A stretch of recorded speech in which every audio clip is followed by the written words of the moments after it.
폭포수. 안녕하세요. 말씀의 폭포수의 김대광 목사입니다. 우리가 사계절이 뚜렷한 우리나라, 무더운 여름날도 있지만, 무덥다는 것은 또 가을날도 오겠죠. 얼마 전에 초복이 지났는데요. 여러분 맛있는 거 드셨습니까? 뭐 지금 초복, 중복, 말복, 우리가 먹고 살기 힘들 때 그런 날을 하나 정해서 뭐 닭도 잡아먹고요, 오리도 잡아먹고 그러면서 무더운 여름날을 이겨내고자 했던 우리 선진들의 지혜였겠죠. 근데 요즘에는 하도 잘 먹고 살아서 굳이 뭐 그런 걸 먹지 않아도 될 것 같은데, 그런데요, 참 우리가 습관이라는 게 무서운 게 초복되고 중복되고 말복되면 또 지인들이 연락 오셔서 무수한 닭들이 사라지고 오리들이 사라지는 뭐 이런 일들이 종종 있습니다. 여러분 맛있는 걸 많이 드시고요, 이 무더운 여름날 잘 이겨낼 수 있기를 원합니다. 오늘은 마태복음서 7장 1절에서부터 6절에 있는 말씀을 통해서 은혜를 나눠보고자 하는데요. 이 본격적인 은혜를 나누기에 앞서서 스튜디오에 귀한 분 나와주셨습니다. 안녕하십니까? 네, 안녕하십니까? 네, 간단히 좀 소개 말씀 부탁드리겠습니다. 네, 저는 이윤기 목사입니다. 아, 목사님 반갑습니다. 지난번에도 한번 나오셨는데 목사님 반갑습니다. 네, 감사합니다. 네, 목사님 그 초복에 혹시나 뭐 맛있는 것 좀 드셨습니까? 초복에 아무것도 안 먹은 것 같은데. 깊이 생각해 보시는 거 보니까 일상의 음식을 드시던 것 같습니다. 네, 맞습니다. 제가 맛있는 걸 한번 대접해 드렸어야 되는데 그러지 못한, 그래요. 뭐 굳이 우리가 뭐 맛있는 걸 목사님 먹지 않아도, 우리가 뭐 워낙에 요즘 시대가 뭐 기름기 낀 시대를 살아가지 않습니까, 목사님? 맞습니다. 근데 뭐 초복이나 중복 되면은 여러분들이 막 연락도 오고, 뭐 카톡의 메시지에 뭐 닭도 한 마리 보내고 그러지 않습니까? 카톡으로는 닭이 굉장히 많이 왔던 걸로. 그렇습니까? 무더운 여름날에 닭들이 공포스러워합니다.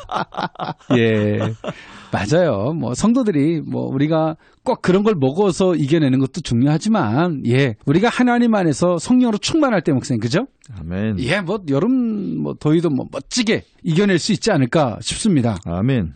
네, 목사님 어떤 사역 하시는지 뭐 지난번에도 간단하게 말씀해 주셨지만. 네, 지금 청소년부하고 그다음에 유치부를 맡고 있고요. 목사님 지금 뭐 상담 사역 같은 걸 하시지 않습니까? 네. 그 부분을 또 전공하셨고. 네네네. 그래서 가정이나 그다음에 또 청소년들이 진로를 찾아가고 그다음에 또 가정에 문제가 있을 때 기독교적인 상담으로 그들을 믿음으로 잘 인생을 살아갈 수 있도록 돕는 일을 또 하고 있습니다. 좋은 일이죠. 뭔가 가이드 역할을 한다는 거. 네, 맞습니다. 근데 우리 목사님의 그 비밀을 제가 이제 얼마 전에 좀 하나 알았는데, 목사님이 찬양 사역을 하셨다는 말씀을 듣고 제가 깜짝 놀랐습니다. 네, 원래 저희 집안이 좀 찬양을 잘하는 집안입니다. 이게 또 혈통이 또 따라가는 게 있군요. 네, 맞습니다. 저희 아버님께서 굉장히 기타도 잘 치시고 색소폰도 잘 부시고 그래서 찬양을 많이 하셨던 분이셔서 어렸을 때부터 그냥 보고 배워서 여동생이나 남동생도 피아노나 기타나 뭐 색소폰 전문가고 저는 그냥 조금 약간 수준 떨어지지만 그래도 이제 찬양을 기타 치면서 인도할 수 있는 그 정도 수준 됩니다. 결코 겸손의 말씀으로 안 들리는데요. 아닙니다. 잘 못합니다. 예능의 피가 흐르고 있군요. 사실은 그렇습니다. 사실은 좀 예능의 피가 많이 흐르고 있습니다. 부럽습니다. 전혀 부러워하실 거 없어요. 우리는 그런 피를 못 받아서 찬양 잘하는 분들은 굉장히 부러워합니다. 목사님, 혹시나 어떤 찬양을 가장 좋아하세요? 뭐 예전 찬송가를 좋아하는 편이고요. 뭐 요즘에 가스펠보다는 아무래도 이제 옛날에 찬양, 나 가난 복지 귀한 성에 들어가려고 뭐 이런 찬양 좋아합니다. 찬송가 있는 거? 뭐 목사님 찬양 사역자의 목소리로 나 가난 복지 앞에 소절만 좀 잠깐 해줄 수 있나요? 네, 짧게 그러면 앞에만. 네네. 나 가난 복지 귀한 성에 들어가려고.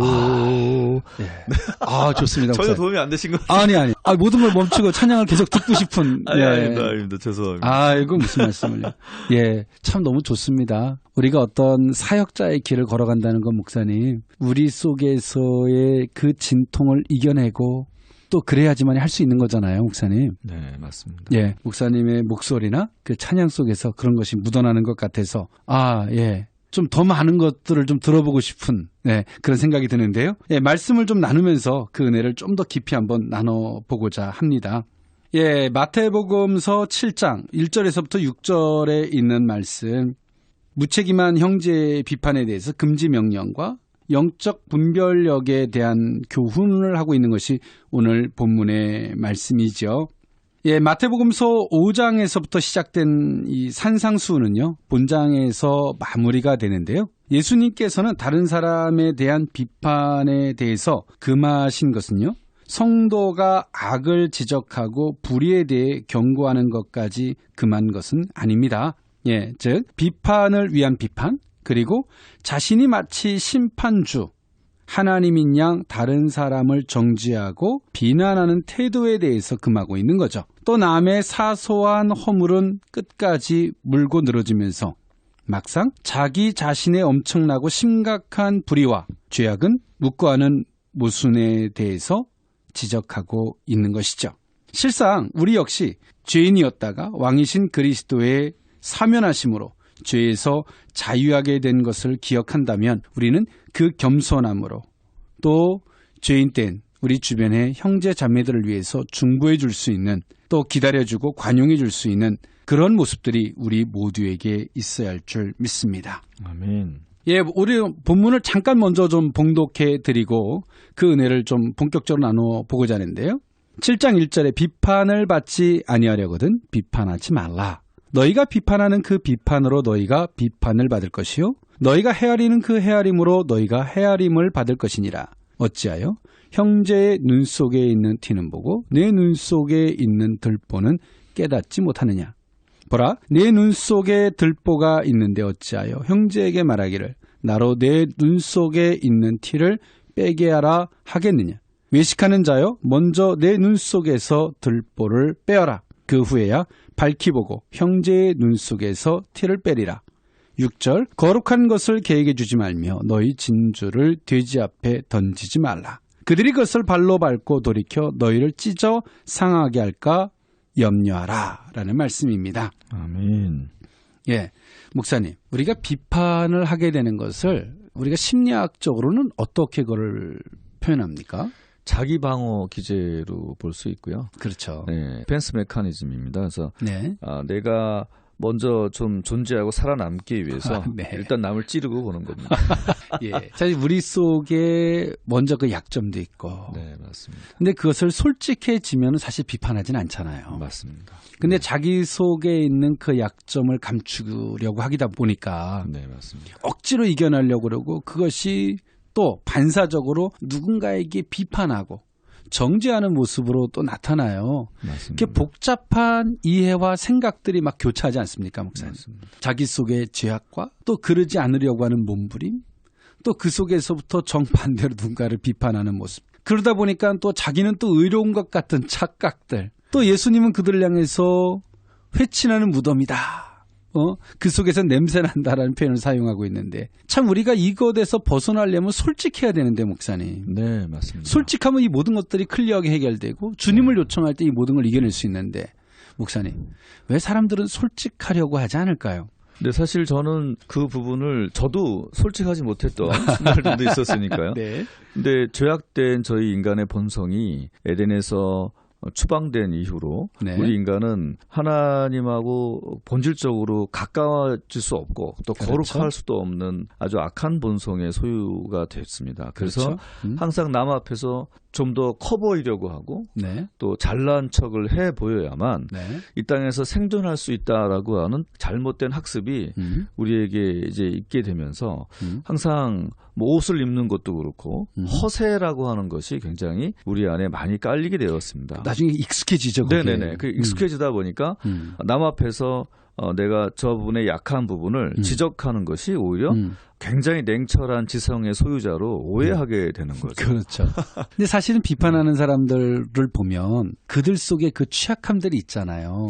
상대적으로. 맞습니다. 근데 내가 정말 내 속에 그런 것이 있어서 내가 무슨 정의의 사도인 것처럼 뭐 상대를 향해서 막 돌직구하는 막 이런 경우들이 있는데 그들이 언젠간 또 그 허물에 빠지지 않습니까? 맞습니다. 상담 기법에서도 돌직구를 내리는 것을 우리가 이제 직면이라고 합니다. 네네. 근데 이제 직면 기법은 사실 완벽한 공감이 서로 형성된 상태에서 맨 마지막에 하는 언어 기법이거든요. 그렇죠. 서로가 신뢰하면 뭐 어떤 말을 해도 오해를 하지 않죠. 네, 그런데 그게 안 되어 있는데 어떤 지적이나 그런 직면은 사실은 인간관계를 해치는 아주 안 좋은 칼입니다. 그렇죠. 네. 우리 속에 서로가 상호 관계적으로 신뢰가 되어 있지 않은 상태 속에서 그 돌직구를 날리면 사실은 나 또한도 어떤 정돈되지 못한 것과 상대도 또한 또 상처가 되잖아요. 맞습니다. 그런데 그러다 보니까 또 오는 문제가 사실 피해자가 나중에는 가해자가 되잖아요, 목사님. 네, 서로 계속 뒤통수 치는 것 같지만 뒤통수 맞는 것 같지만 서로 뒤통수 치고 계속 반복되고 있는 사이클이죠. 그렇죠. 이렇게 누군가에게 또 상처를 주면 맞습니다. 또 상처를 방어하려고 누군가에게 또 상처를 주고 네. 참 어찌 보면 그것이 우리가 우리 스스로에게 돌아오게 하는 메아리잖아요. 아, 정확하게 보였습니다. 예, 그래서 우리 뭐 옛 속담에 가는 말이 고와야 오는 말이 곱다. 내가 좋은 말 듣고 싶으면 상대에게 좋은 말 하면 되잖아요. 맞습니다. 예, 근데 우리는 참 이게 또 표현도 좋게 표현하면 좋을 걸 또 옛 어른들은 참 좋다는 표현을 참 반어법적으로 표현하는 경우도 있고 예, 네. 명절이 되면은 또 어르신들이 야, 자주 와라 그런 거를 야, 오지 마 이러잖아요, 목사님. 잘 알아들어야죠. 잘 알아들어야죠. 예. 참 이게 우리나라가 참 이게 참 어려워요, 이게 목사님. 네.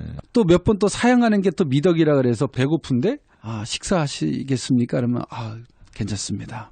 또 몇 번을 사양하고 먹어야지 또 그게 양반이라고 또 이러는 참 이거 어떻게 개선하면 좋겠습니까, 목사님? 사실 굉장히 한국 사회가 네. 이제 서양 사회와 많이 이렇게 융합이 되어 가면서 네. 그 부분이 요즘 뭐 젊은 세대에서는 개선됐죠. 많이 개선 돼서 확실하게 자기 의사를 표현하는 거여서 네. 오히려 이제 중년 이상의 세대가 잘 그 사인을 이해하지 못해서 어려워할 때가 있습니다. 불편해하죠.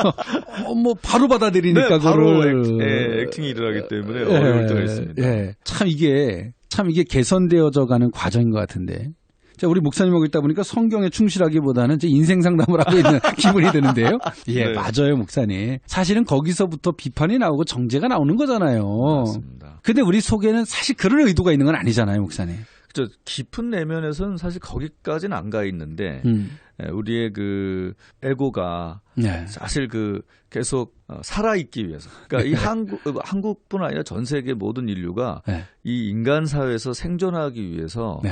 악한 것을 선택하게 되는 배경이 있습니다. 왜냐하면 그렇죠. 잘 아시겠지만 사탄이 온 세상을 그렇죠. 주관하고 있기 때문에 사실은 우리가 믿음으로 살기도 어렵고 네. 그다음에 또 인간끼리의 관계에서도 굉장히 서로 화를 내고 비판하는 게 습관이 되는 것 같아요. 근데 이제 솔직하면 되는데, 목사님. 네네. 슈퍼에고가 꽉 눌러서 너 그러면 안 돼 막 이러잖아요. 그래서 이게 또 네. 악순환을 반복하는데. 맞습니다. 아, 예. 뭐 참 오늘 이 성경 덮어놓고 더 많은 얘기를 하고 싶은데 좀 말씀을 나누면서 그 은혜를 좀 이어가고자 합니다. 네. 네. 1절에서부터 4절에 있는 말씀에 보니까 타인에 대한 무책임한 비판을 금할 것을 말씀하고 있어요. 비판받지 아니하려거든 비판하지 말라라고도 말씀하셨고요. 너희가 비판하는 그 비판으로 너희가 비판을 받을 것이다 라는 말씀도 했고요. 또 헤아림으로 너희가 그 헤아림을 받을 것이다. 참 우리 목사님, 네. 우리가 한동안의 이 목회자의 설교가, 목사님도 목사님이시니까 네.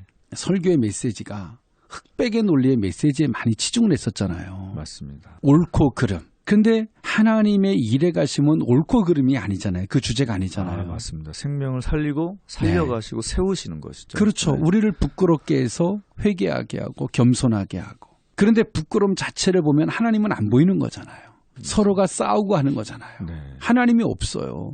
그러다 보니까 때론 이단들이 교회에 침투해서 옳고 그름으로 판단하고 또 때론 목회자들의 약점을 들어서 막 교회를 흔들어는 이런 일들을 만들어내는데 네. 이 문제가 정말 우리가 하나님의 섭리, 때론 우리를 부끄럽게 해서라도 겸손하게 하고 성화시켜가고 그 속에서 역설적 은혜죠. 뭐 성경의 아브라함의 허물도 뭐 다윗의 허물도 여과 없이 보여주는 것은 그들의 허물을 지적하겠다는 게 아니라 하나님의 은혜였음을 보여주기 위함이잖아요. 아멘. 그런데 지금 우리 이 시대가 목사님 어떻습니까? 완벽을 추구하고 또 그런 메시지를 강단에서 선포하다 보니까 도리어 목회자들이 자유할 수가 없어요. 하나님이 일해 가심, 또 생명력은 온데간데 없고 또 가식과 위선, 또 포장하려고 들고 때로는 이단들이 그것을 교묘하게 이용하는 이 악순환을 해가잖아요. 네. 목사님 어떻게 생각하십니까? 사실 저희 인간의 한계가 있지 않습니까? 그럼요. 그 한계에 대해서 성경은 구약이나 신약을 통해서 아까 말씀하신 것처럼 적나라하게 보여주셨지만 예. 그들을 그럼에도 불구하고 하나님이 구원하셨다고 하는 게 바로 우리가 은혜의 핵심이 되는 건데 그렇죠. 그것을 너무 비판의 시각으로만 보게 되면 사실은 그 비판한 자들이 오히려 비판을 하게 되는 것입니다. 제가 그렇죠. 실례로 저를 막 너무 비판하는 어떤 분이 계셨는데 네. 그분에게 아니 네? 그렇게 똑똑하시면 왜 내 앞에 계시냐 청와대에 가시지 이런 네? 말을 제가 한 적이 있거든요. 예. 청와대가 다 그런 분들만 가는 건 그건 아니지만 예. 그렇게 잘나셨으면 왜 바로 내 앞에 계시냐. 그러니까 내 앞에 없어야 된다. 왜 나 같은 사람한테 계속 그렇게 비판을 하고 계시냐. 목사님 훌륭하시니까 그러신 거예요. 그런가? 근데 그때 그분이 되게 당황하시면서 네. 힘들어하시는 모습을 또 보고 네. 저도 또 힘들어지더라고요. 목사님도 직역법을 쓰셨군요. 직면법을 쓰셨군요. 그러니까 원래 직면을 안 쓰는데 네. 너무 그날만 괴롭히니까 유일하게 썼는데 네. 그 옆에 있던 동료 목사님이 네. 아니 목사님이 변했다는 거예요. 네. 교만해졌다는 거예요. 그 직면 기법을 쓴 것 같고 그러니까 네. 너무 화가 나서 썼는데 회개한다. 네. 근데 신뢰해서 쓴 건 아니고. 예. 알겠습니다. 그러다 보니까 사람을 잃게 되더라고요. 그러니까 그 사람이 나한테 너무 강력한 비판을 하니까 저도 이제 직면을 시켰는데 결국은 사람을 잃게 되는 것이. 근데 이제 그분이 사실은 그 연약성 때문에 그런 거잖아요, 목사님. 알면서도 그랬습니다. 목사님 이제 용서해 주시고요. 피해자에서 다시 가해자로 돌아와서 서로 계속 그렇게 되는 것 같아요. 인간들이. 나중에 이제 다 서로가 피해자가 된 거죠. 네, 이제. 서로 피해자가 됐고 주님 앞에가 서로 울어야만 하는 연약함이 있습니다. 그래요, 목사님. 사실은 우리가 복음주의가 연약함에서부터 출발이잖아요. 근데 유교는 인간에 대한 완벽성에서부터 출발이잖아요. 그 개념이. 근데 우리가 복음주의에서 보는 견해가 아니란 말이에요, 사실은. 근데 우리 지금 설교의 메시지도 목사님들이나 이 복음적 메시지의 근본 개념, 우리의 연약함, 거기서부터의 겸손함, 여기서부터 출발하고 하나님의 일해 가심이 우리를 말미암아 겸손하게 하고 그러므로 말미암아 하나님의 생명 되신 하나님을 의존하게 하는 이런 방편으로 때로는 허물과 실수를 봐주는 우리가 불과 몇십 년 전만 해도 그랬거든요. 몇십 년 전만 해도 어떤 죄인이든 교회에 가면 위로가 있고 평안이 있고 그들을 비판하지 않고 판단하지 않고 메시지의 방향이 그랬으니까. 근데 어느 순간인가 참 저도 한 목회나 20여 년 했습니다만 어느 순간인가 메시지가 옳고 그름의 부분의 메시지로 많이 치중되어졌고 사실 복음은 아니거든요. 그렇죠. 그러다 보니까 나중에는 도리어 목회자들이 그 메시지에 자승자박하는 스스로 발목 잡히고 또 이단들이 그것을 교묘하게 이용하는 이런 모습들 어처구니 없는 모습들이 생겨나졌어요. 저는 개인적으로 그렇게 주장을 해요. 정말 복음주의 기적인 개념으로 돌아가야 한다. 우리는 이단과 싸우는 존재가 아니잖아요. 그렇죠. 뭐 성도가 사탄하고 싸우고 있으면 안 되잖아요. 우리는 하나님께 나아가는 거지. 예. 빛을 향해 나아감으로 어둠을 이기는 거지. 예. 근데 지금 우리가 때로 사단과 싸우고 있고 이단과 싸우고 있고 참 저는 이게 한편으로는 안타깝죠. 이스라엘 백성들이 블레셋과 싸우는 게 주제가 아니잖아요. 회개하고 하나님께 나아가면 뭐 그들은 뭐 비교의 대상도 안 되죠.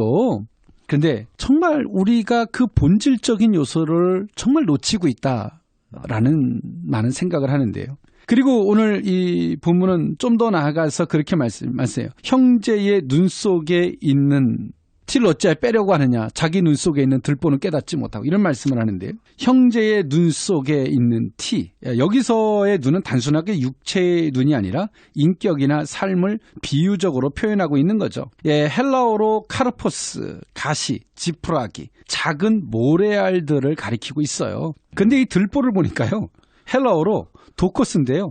대들보나 통나무를 가리킵니다. 엄청난 비교. 네, 내 눈 속에 있는 뭐 대들보, 뭐 엄청난 돌멩이가 큰 막 바위 같은 걸 놓고 우리 몸보다 큰 돌이니까. 예, 상대의 눈 속에 있는 그 모래알을 빼려고 한다. 네. 예. 사실은 뭐 오늘 예수님이 말씀하시고자 하시는 그 중요성은 뭐냐면 참된 복음의 정신은 나를 돌아보는 것이지. 아멘. 너를 향해서 어떻게 하는 것이 아니지 않냐. 네, 상대가 잘못하고 있을 때 우리는 사회적으로 분명히 그것을 지적해 줄 필요는 있어요.